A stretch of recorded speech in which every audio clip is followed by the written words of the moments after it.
Hello, welcome to Open Arms.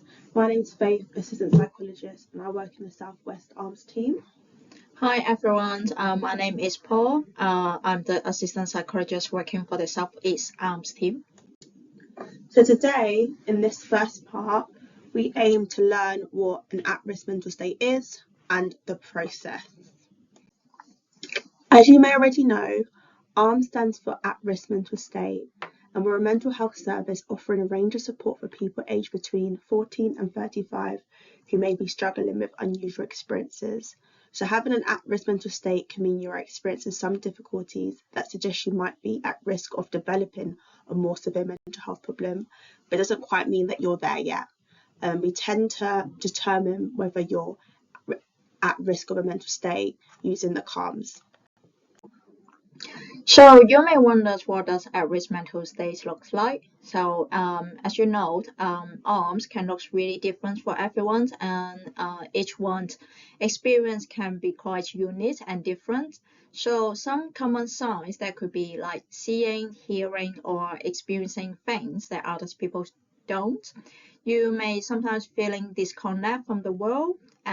There may have some feelings about things have changed in some ways, such as some peoples or the places used to you find familiar, but then now just feel so strange to you. You may find yourself struggling with confused or muddled thinking, being troubled by the unusual ideas or thoughts which your families and friends may find it difficult to understand. And I guess alongside with all this unusual experience, this experience just make you struggling with your daily life. It could be going to school, going to work, or even just hanging out with friends. So we recognize the term psychosis may sound threatening. The word psychosis is usually used to refer to an experience, and it is a symptom of certain mental health conditions rather than a diagnosis itself. So psychosis is more like an umbrella term used to describe a range of the mental health conditions that's affecting the mind, which can influence with how the person thinks, feels, and behaves. And it's just for some people, this experience becomes so frequent, distressing, and harder to question that may be considered as a first episode of psychosis. So how does that connect with the arm surface is that there may be, for a few people, even though we offer early support, they may still move into the first episode of psychosis, and we can help quickly to move them into the early psychosis teams to offer specific help for this, and the earlier the help, the better. So here is listed some of the things that we seek to do. So we intend to work in a very person-centered way, and we try to understand individual thoughts, feelings, and behaviours. We focus specifically on unusual experiences that do not meet the criteria for psychosis. We provide psychological, social interventions to reduce difficulties the individuals has been experiencing, and we hope to offer help early with the aim of preventing more severe mental health difficulties and need for treatment in the future. So we focus on helping you to make sense of your experiences and manage them. And these are some of the areas that we help with. So education and employment needs, psychological and emotional needs, medical needs, and social needs.